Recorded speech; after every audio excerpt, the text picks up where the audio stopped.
quente e seco deserto, uma flor cresce a partir de uma pedra. O curioso é que ela desabrocha em ritmo constante. Essa flor é chamada de planta pedra-viva e pertence à família das suculentas. Por isso, consegue sobreviver em um ambiente tão pobre em recursos como o deserto, graças à sua habilidade natural de se camuflar. Durante o verão seco, elas se disfarçam como pequenas pedras, integrando-se perfeitamente ao ambiente ao seu redor. Mesmo que animais passem por perto, é quase impossível notar sua presença. Elas permanecem escondidas entre as pedras durante todo o verão. Quando a chuva finalmente chega, em vez de florescer, elas absorvem a água ao máximo, incham e eliminam a camada externa de pele, revelando sua forma interna. Mesmo assim, sua camuflagem permanece intacta, apenas parecendo pedras maiores. Então, esperam pacientemente pelo momento certo de florescer. Essas plantas só arriscam desabrochar no final do verão ou início do outono, quando é a época de reprodução.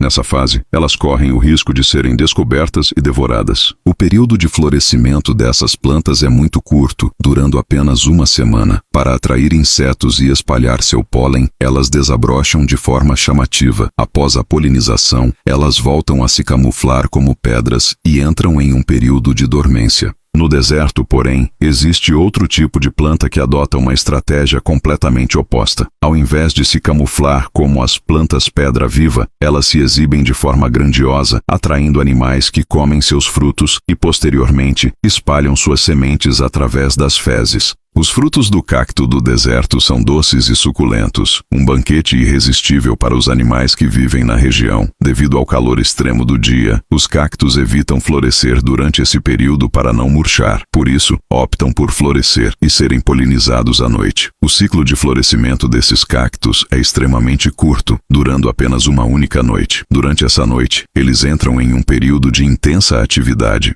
Um único cacto pode produzir cerca de 200 flores em uma noite, e todas precisam ser polinizadas antes do amanhecer. Assim que a polinização é concluída, as flores murcham imediatamente, dando lugar a milhares de frutos. No dia seguinte, sob o calor escaldante, os frutos amadurecem rapidamente. Quando isso ocorre, o aroma doce atrai muitos animais que se alimentam deles. Esse processo é exatamente o que os cactos precisam para espalhar suas sementes. Pássaros, por exemplo, ingerem as sementes junto com os frutos e as eliminam juntamente com as fezes. Esses pássaros voam para várias partes do deserto, espalhando as sementes por toda parte. Os frutos que caem no chão atraem formigas, que transportam as sementes para seus ninhos subterrâneos. Os ninhos oferecem um ambiente fresco e protegido, ideal para que as sementes germinem. Tartarugas, apesar de lentas, chegam por último para aproveitar os frutos. Após se alimentarem e descansarem em suas tocas, elas também acabam espalhando as sementes pelas fezes. Com as sementes depositadas no solo, tudo o que falta é uma chuva para despertá-las. Entretanto, a taxa de sobrevivência das sementes de cactos é muito baixa. Mesmo as que conseguem germinar, crescem de forma extremamente lenta. Em 5 anos, um cacto cresce apenas cerca de 5 centímetros. Para atingir uma altura de mais de 10 metros e começar a florescer, é necessário um período de 100 a 180 anos.